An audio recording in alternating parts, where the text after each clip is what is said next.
Imana ishimwe cyane yatwemereye kuba turi mu ngoro yayo kugira ngo tuyiririmbire dushobore kubana nayo no kuyikuza umwana wa Yesu Kristo waducunguye ndetse no kuba ariyo dushyira imbere kuruta ibindi byose. Imana yahabwa icyubahiro. Ntabwo ugiye kubibwira ahari mwese muranzi. Abashyitsi nabonye bahaguruka bo yenda ntibanzi. Nitwa Bugemera Aroni, umupasiteri mu itorero Presbyterienne. Nkaba nta paruwase unyobora ariko naraziyoboye nyinshi. Ndi mu kiruhuko cy'izabukuru ariko ndacyakorera umwana kandi biranezeza. Ndibuka musezeraho mu mpano nyinshi,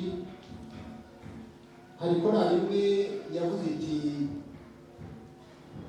turagushimira ko bandi natwe watubaye hafi kandi tuzi ko uzakomeza kutuba hafi nubwo ugiye mu kiruhuko cy'izabukuru. Ndacyari kumwe nawe kandi biranezeza iyo pasiteri ambwiye ati dufatanye umurimo w'Imana, igihe gifite imbaraga izayikorera kugeza igihe izamuhamagarira. Tugiye gufatanya ijambo rikomeye ririya twasomye kandi badusomeye basomye neza cyane, ndabashima. Ririya twasomye mu butumwa bwiza bwanditswe na Luka, kiriya gice cya 4 uhereye ku murongo wa 1 kugeza ku murongo wa 13. Umwami Yesu ubwo ari umwana w'Imana yageragejwe. Ririya jambo twagize aho tugigira mu kagurupe gatoya cyangwa mu itsinda ritoya, ariko Imana yarambwiye iti ntabwo bikwiye guherera aho ngaho, ntibikwiye kugarukira aho. Ni byiza kuri iriya jambo uzarigeza no ku bwoko bwanjye, ukaribwira abo muri paruwasi ya Kicukiro, uzabona kandi ko kubwiriza nabo bakamenya yuko umwana w'Imana wari ufite akamero k'Imana akagira akamero k'umuntu yageze igihe ageragezwa n'umwanzi, ageragezwa na Satani. Kandi Satani yarazi ko Yesu yavuye ku Mana, yarazi ko ari umwana w'Imana, ariko aratinyuka aramwegera amugerageresha ibintu bitatu bikomeye cyane. Ahari yo dusoma ntabwo tujya tubyitaho, ariko n'ibigeragezo bikomeye muri ubu buryo. Icya mbere, umwanzi arabwira ati niba uri umwana w'Imana bwira ibuye rihinduke, bwira ibuye rihinduke umutsima. Yesu yaramaze iminsi 40 atarya atanywa. Nacyo ni igitangaza. Nta muntu uri hano wamara n'icyumweru atarya atanywa ngo yongera agira imbaraga. Yesu yaragisenga afite imbaraga, maze iminsi 40 atarya atanywa, amugerageresha ibirebana n'ibidutunga, birebana n'iby'inda. Abantu benshi bajya bayoba kubera iby'inda. Ntabwo umwami Yesu yemeye kugeragezwa na Satani. Amugerageresha ikindi kintu gikomeye cyane. Yarongeye aramuzamura amwereka ubwami bwose bwo muri iyi si mu kanya gato. Aramubwira ati ndaguha ubutware bwose n'ikuzo ryabwo kuko ari jye wabugawe kandi bugabira uwo nshaka wese. Nuko nupfukamira ukandamya buriya bwose burabugawe. Amugerageje ikindi cya kabiri kigaragaza iby'ubutunzi, ibyo kwishyira hejuru, ibyo gupfukamirwa, ibyo kuba igitangaza. Yesu ntabwo yabyemeye. Icya gatatu, yamujyanye i Yerusalemu amuhagarika ku gasongero k'urusengero, aramubwira ati niba uri umwana w'Imana ijugunye hasi, kuko handitswe ngo izagutekera abamarayika bayo bakurinde, kandi ngo bazakuramira mu maboko yawe ngo udakubita ibirenge kw'ibuye. Icya gatatu, kwigerezaho ukaba wakora ikintu mbese gitinyitse. Hari ababoneka muri etaje bagapfa, yenda etaje ya kangahe, ya gatatu, ya kabiri, bakikubita kwigereza. Ndaza kugaruka kuri ibi, ariko reka babwire yuko umwanzi atugerageza natwe abantu. Nabanje kuvuga nti yagerageje umwana w'Imana, afite akamero k'Imana, afite n'ak'umuntu, aramugerageza nkanswe twebwe. Aratugerageza uko bwije n'uko bukeye. Ariko ndagira ngo babwire ngo nubwo atugerageza ntabwo dufiteho ubutware, kuko Yesu yamunesheje. Haleluya. Nta butware dufiteho. Ngiye kubaha ingero z'abantu bagera kuri batatu.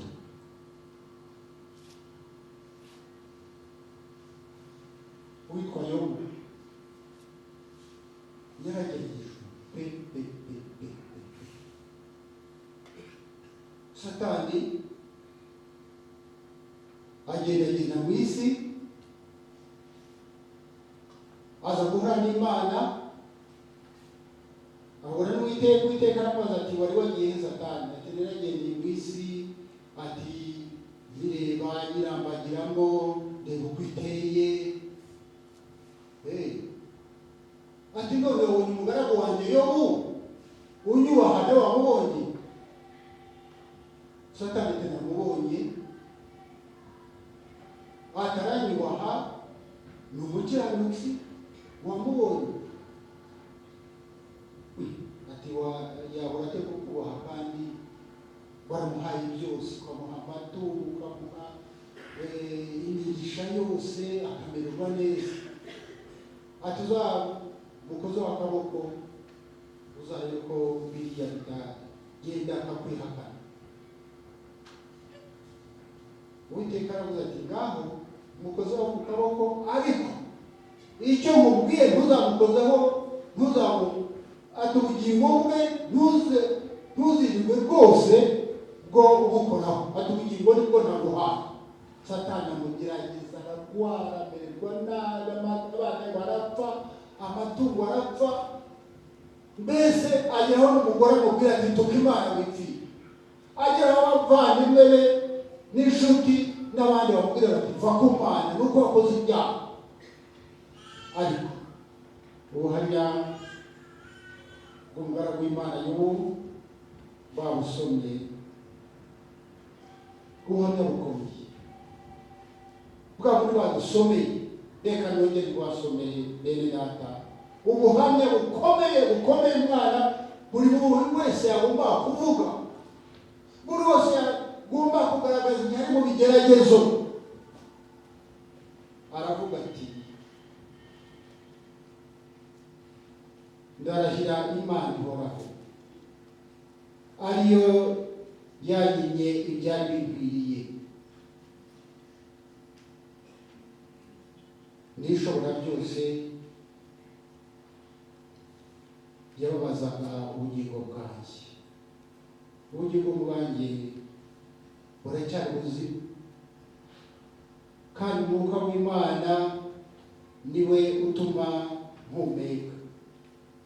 Ni ukuri iminwa yanjye ntizavuga ibyo gukiranirwa, n'ururimi rwanjye narwo ntiruzariganya. Ntibikabe yuko nabemera ngo muvuze ibitunganye, kugeza ubwo nzapfa sinzikuraho kuba inyangamugayo. Gukiranuka kwanjye ndagukomeje, ntabwo nzakurekura, ntabwo umutima wanjye uzagira icyo ushinja iriho. Haleluya. Ntabwo twakomera Imana amashyi kuganira.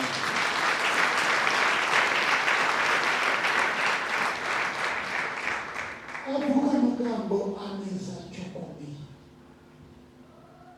ataguhamya bukomeye n'ibyago yagize n'ibikomeye yagize. Umuntu w'Imana arashikama naho yahura n'ibigeragezo, naho yahura n'ibikomeye, ahagarara agashikama, ntatuka Imana. Ntabwo Imana ikunda bitotomba bayitotombera. Kuki ntabaye nk'akanaka twiganye, afite imodoka, afite inzu, afite ubutunzi, ariko jyewe ni umushomeri kumara imyaka ine. Mana wamboye iki?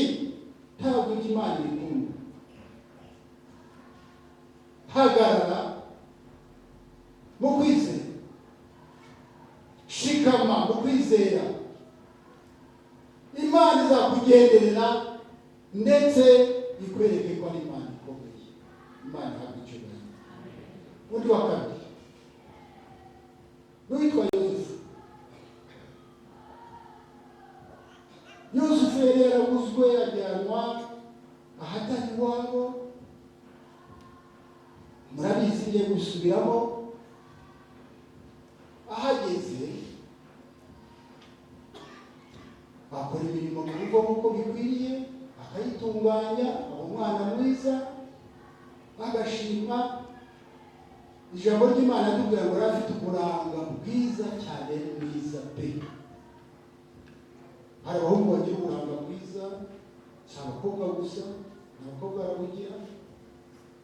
Nyirabuja aramubengukwa. Ibaze kubengukwa na nyirabuja uwo muntu ukoropa nyiragute, wa wundi ukora imirimo mu rugo yose, unateka yenda, woza n'amasahani n'amasafuriya. Nyirabuja aramubengukwa. Icyo ni ikigeragezo gikomeye. Ati turyamane. Ntabwo ugiye kubisubiramo. Pasiteri yavuze ati turihuta, yenda tuba twongeye tukabisoma, ariko ndabizi yewe yaravuze ati ntabwo natiyo kuryamana nawe. Umugabo wawe ari we databuja yampaye ibyo mu rugo ngo bicunge byose, ndabitunganya nkabikora uko yabintegetse, ariko wowe uri umugore we, nta bubasha mufiteho. Yagombaga kubyemera ari uwo muri iki gihe cya none, akemera kugira ngo nyirabuja yenda muhe n'ibindi simbizi, ajya amuha ku byo umugabo we aryaho, amuha imyenda y'igitangaza, amuha inkweto z'ibitangaza, amwiteho. Ari uwo muri iki gihe cya none yavuga ati ngeze amahirwe pe, ngeze amahirwe yo kubona mabuja anyitaho, ankunda, ndetse ngende ryamana indabo. Hari abaryamana ba nyirabuja muri iki gihe cya none cy'abakoze, abagore babi, abagore b'abanyegeso be, b'abasambanyi, baryamana n'abakozi babo. Ibyo bijya bibaho, bajya babivuga.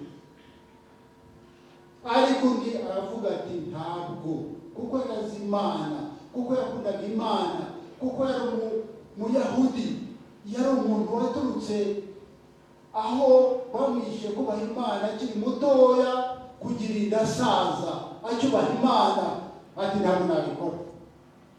Nyirabuja amutega cya gihe agiye mu cyumba kwa Poro, ati turyamane, gendana n'umusumbiye, birashoboka. Undi ariruka atora umwenda we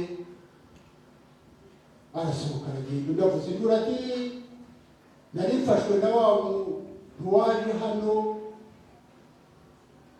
kuhakora, wa wundi databuja yaguze yaragiye kumura ibyamfura. Ahagarara mu kwizera, yibuka amasezerano yagiranye n'Imana n'ibyabwiwe n'ababyeyi, ngubaha Imana ukiri na mutoya kuri musaza ucyubaha Imana. Haleluya. Arabyubahiriza. Ikigeragezo gikomeye cyane nuko buja kubwiye ati dukore ibi, cyangwa ashobora kuvuga ati dukore ibi. Dukwiye kwemera niba uri umugore, niba usaba akazi. Ntabwo muri iki gihe cyane bajya gusaba akazi bakabwira ati wowe wabaza uri bara umukobwa, niba ari umugore tubanze turyamane, kazi ndakavuga. Hari ababyemera n'abatabyemera, hari abantu batabyemera n'ababyemera, ariko kubuza Imana uyikorera ntabwo na rimwe yemera kujya gutatira igihango yahawe n'Imana. Ntugasambane itegeko ry'Imana dahari, ntugasambane. Undi ugiye kuvuga hanyuma uze kugavuga gatoya ku byo kugeragezwa k'umwana w'Imana witwa Hana.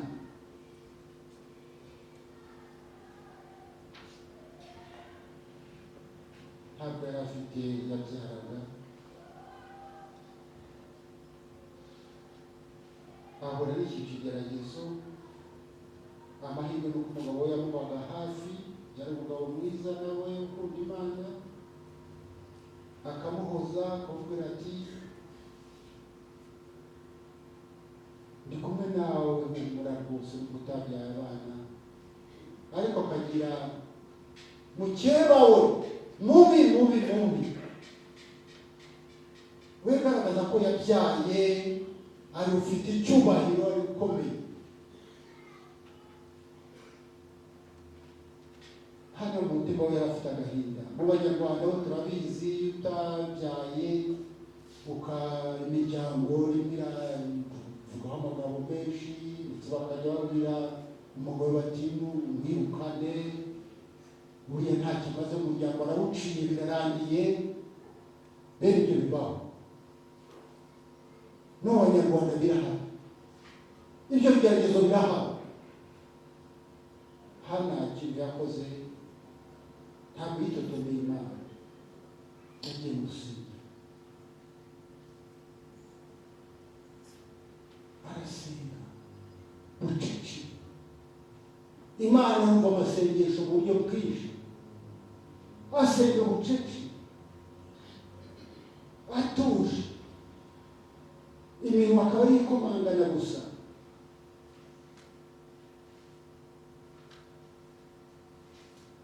Uwiteka aramwumvise. No kumutambira mukuru we yabonaga hari ko umugore wasinze, ariko aramusobanuriye ati ntabwo ari umugore wasinze, ahubwo ndabwira Imana, ndasenga Imana. Imana yaramwumvise, nimuha umwana wo mu Samweli. Haleluya. Garutse rero,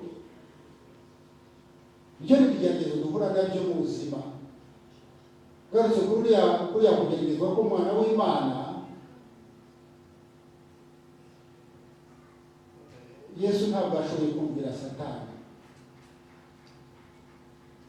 Bagasubiye ibyo yajyaga ibyo Yesu yasubizaga Satani, ariko kuri kiriya kirebana no kugeragezwa n'inda, ibyo turya. Bajya bavuga ko inzara yateye abagabo nibo bakunda kubisambo cyane kurusha abagore, ndetse bagakora n'ibitagomba gukorwa, bakiba. abandi bakarya ibyo yenda mama yabikiye abana kugira ngo abana baze kubirya yenda bavuye ku ishuri, umugabo akaba yabyiba akabirya. Ibyo bajya babivuga. Umuntu wanditse umugore wabitse umutsima yabikiye abana kubera ko byari bikomeye, yandikaho izina. Noneho umugabo arabyuka akataho umwe, akataho igice, n'izina igice kimwe kiragenda ikindi kiraza, iri hasi ngaho. Aza kumubwira ati ariko se ko muri umutsima wari wuzuye byagenze bite? Yari yanditseho, hari umubandiko amazina menshi, wari yanditseho ngabo y'isonga, ingabo iragenda, songa abarisiga.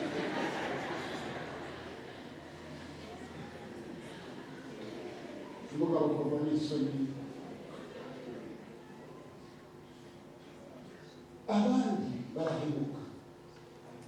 Izo abana benshi kubera abantu bashaka ubutunzi, birarebana na kwa kunabwe ndamupfukamira nabo ibi byose. Nyuma y'abarerwa babaye mu Rwanda rwacu Jenoside yakorewe Abatutsi, hari abatahutse bamwe basanga abana bacitse ku icumu bahari, abari base babo batahutse baragenda babambura ibintu, bamwe barabica ndetse babambura imirima, babambura amasambu, babambura inka n'ibindi, kugira ngo bibesheho, bibagirwa b'abana ko bagomba kubaho kubera inda mbi, kubera guhemuka. Ibyo barabikora, babambura amasambu, bambura abapfakazi amasambu yabo, bambura n'ibindi. Inda ari bashaka kugira ngo bashyire ibyo byose, ariko abantu bararya ntibahaga. Kandi afite uburyo barya gatatu ku munsi, mu gitondo yakigejeje, iyo bita gusamura. Abandi bakarya saa sita, bakarya byinshi, nimugoroba bakarya byinshi, ariko ngo urara hazi, ubishya marara yigusa.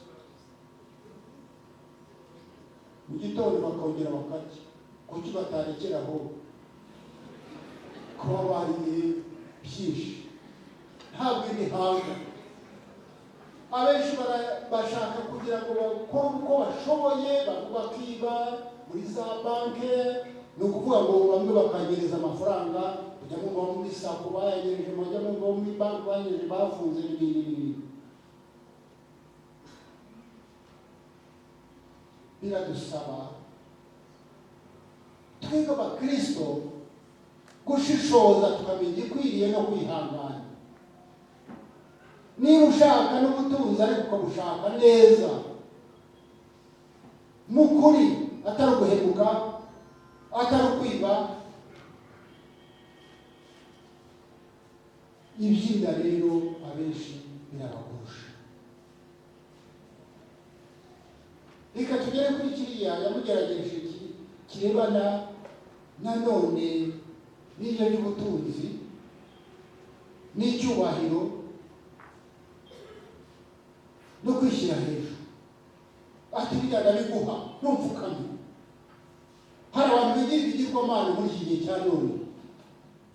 Ababaye Kongo bo barabizi, yenda na Pastor arabizi, yabayeyo. Hari uwitwa Mobutu yigeze kuba igihangange, ababikirwamana bakasa n'abamusenga. Abayizanirwa abanyekongo bagasa n'abamusenga. Agera abana amazina y'abakristo yiyita Mobutu, Kukubwe, Duwa, Zabanga, birebire byinshi.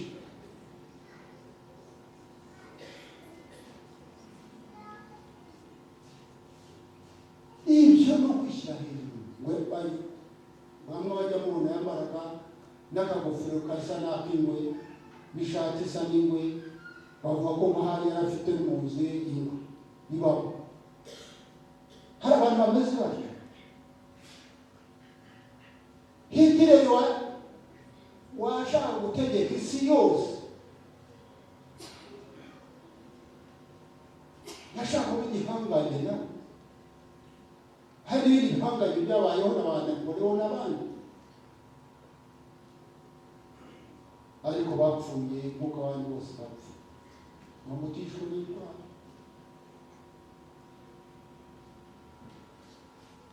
Hitler we ntawe uzi urupfu yapfuye. Mu Budage nageze aho bageze ngo hariya ngo niho bakeka yuko yaba yirasiye,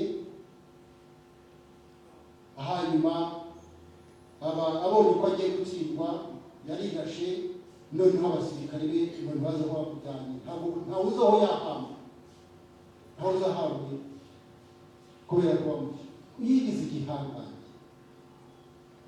Hari abantu bashaka kugira ibitangaza, twebwe ntiturimo, ariko ntuzabihute na rimwe.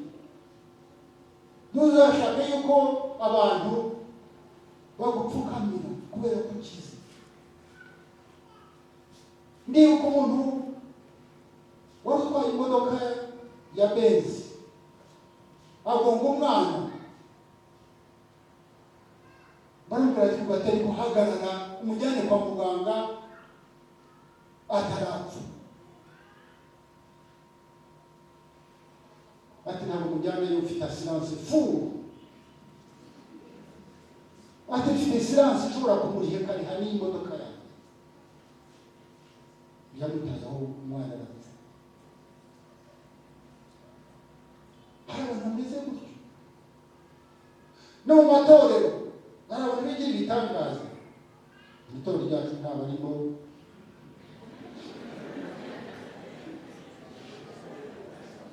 ariko abandi batwaza amasakoshi, abandi bakabatwaza inkweto,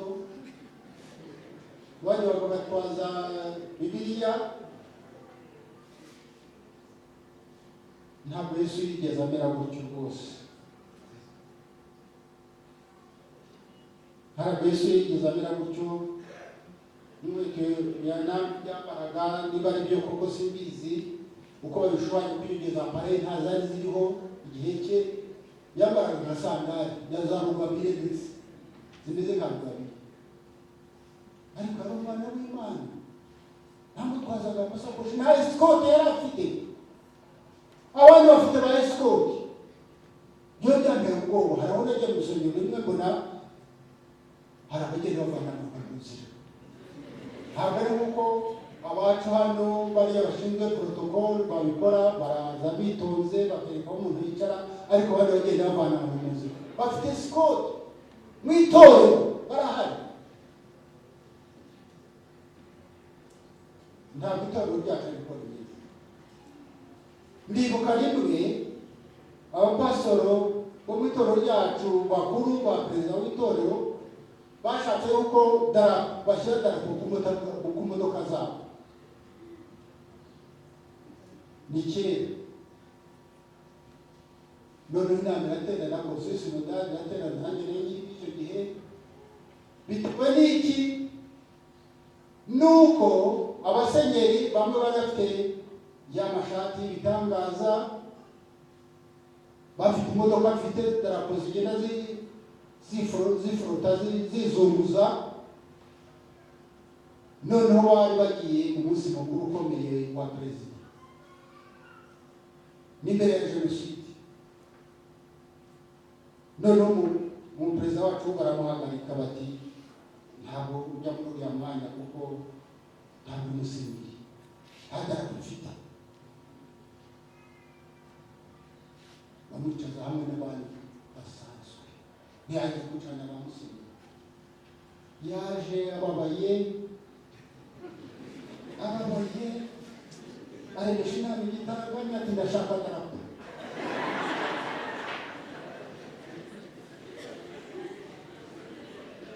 Turamubwira tuti abari mu nama bose turavuga tuti perezida nyuma y'imyaka 4 ugomba kuba igitangaza ngo ukurikize ibyo ba musenyeri bariya ba segurunguri n'abandi. Tuti ntabwo bishoboka itorero ryacu ntabwo ari kutumeza. Tuzagutora nyuma y'imyaka 4 uveho cyangwa nawe ugomeho. Turamwangi. Hari abantu bashaka kugira ibyubahiro bikomeye muri iyi si, ariko icyubahiro nyacyo duhabwa na Yesu. Haleluya. Ibyubahiro by'isi si ibiharanira tujya turi. Bene data, biriya bigeragezo duhura nabyo, tumenye yuko Yesu yanesheje kandi yatuneshereje. Witinya, ndi kumwe nawe, ndi kumwami wacu Yesu Kristo avuga, naho wahura n'ibikomeye, naho wanyura mu mazi azagutembana, naho wanyura mu muriro ntuzashya. Iyo ni isezerano twahawe. Ndarangiza mbabwira ngo Satani ntadufiteho ubutware, ntadufiteho ubushobozi. Nayo yaba yarafite ubushobozi aba yaramuhitanye, yagezeho yo kwishimisha urujyo, kubera ko intoki ze nazo zari zimeze nabi, nta kigenda, akajya afata ikintu gishimisha. Kwishima intoki ntabwo zari zikimaze, ariko igihe cyarageze Imana iramukororera. Hana wabwirwaga amagambo mabi na mukeba we, Imana iramwumva iragusubiza. Bahana bariho n'ubu bafite ibigeragezo, bayo bariho no muri iki gihe cyane bafite ibigeragezo, bayo Yosefu bafite ibigeragezo byinshi bahura n'ibigeragezo by'ubusambanyi. Uramenye mwana w'Imana, ubusambanyi buriho muri iki gihe cyane, abantu babigize bibiga mbese nk'ibikino. Uramenye, uzahagare umutware w'Imana uvuga uti ntabwo nemeye gusambana kugira ngo mbone akazi, ntabwo nemeye gusambana kugira ngo irari ryanjye nshobore gusa naho ndicubije. Hagarara umutware w'Imana, uzatsinda, uzanesha. Yosefu yaranesheje. Nyuma yaho agabirwa kuba n'umuyobozi ukomeye w'igihugu cyangwa aho yarari. Yesu yaraneshe, natwe azatuneshereza. Wikwiha icyubahiro cyo mu isi, we kwigerezaho. Hari umugabo aherutse kuvuga kuri televiziyo, bategeye yegerejeho bamutegera amacupa 6 ya mitsingwa yawe, ati ntabwo apenda yarahi, ati sanzwe zini. Ageze ku bya 6 arapfa. Niba ari ukora zamuzuyemo, niba byarageze n'ibisigizi. We kwigerezaho ngo ugende uteme umugore wawe kugira ngo urongore undi, bazagufunga uheremo, abana bawe bazasigara badafite nyina, badafite se,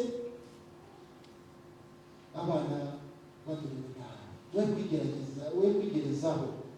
Harabigerezaho muri iki gihe cya none, bagasambana. No gusambana burya no kwigerezaho, ushobora kurasida bikaguhitana. Ibigeragezo tuhura nabyo byinshi, nanjye uhagaze imbere yanyu nahuye nabyo, ndahagaze mu kwizera. Imana iracyafite iracyampaye imbaraga, izina ryayo rihimbazwe. Nuko ntukitotombere, kandi Imana irahari, Imana iratuzi, Imana iradukunda, Imana izi ibitugerageza. Nawe umwana w'Imana aranesheje, natwe azatuneshereza kuko Yesu Kristo wacu. Amen.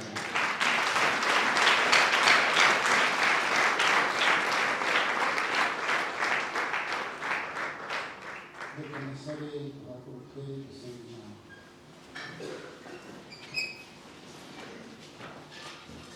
Mana data wa twese, mwanditse w'umwami wacu Yesu Kristo, abagaragu bawe, abaja bawe, abana bawe wiremeye, turi hano tugushima kuba twemeye kuba turi mu ngoro yawe, kugira ngo tukuririmbire, kugira ngo tugusenge, kugira ngo twumve icyo tubwira. Turi mu isi irimo Satani, umubi, sekibi, umushukanyi utugerageza. Turi mu isi irimo abadayimoni, ari Satani n'abadayimoni turabamaganye mu izina rya Yesu.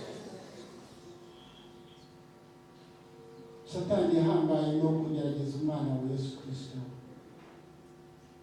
Yesu Kristo yaranesheje ibigeragezo bya Satani. Natwe kuko anesheje yaduhaye kunesha ibyo bigeragezo. Tugaragaza umwuka wera kugira ngo buri gihe cyose tuzajye tugeragezwa, tuzajye tugira imbaraga zo kunesha ibitugerageza byose. Narize kurondora muri aka kanya, abagabo barageragezwa, abagore barageragezwa, abasore barageragezwa, inkumi zirageragezwa, abana bato barageragezwa, twese turageragezwa. Tugusaba imbaraga zo mwuka wera kugira ngo tugende dutsinda nk'uko umwana we yatsinze. Duhe kumenya gutandukanya ikibi n'icyiza, duhe kumenya kwicisha bugufi, duhe kwihangana, duhe kutitotomba, kuko mwana tuzi ntabwo twakwitotomba ngo tugire icyo twimarira. Ni wowe utuzi kandi ni wowe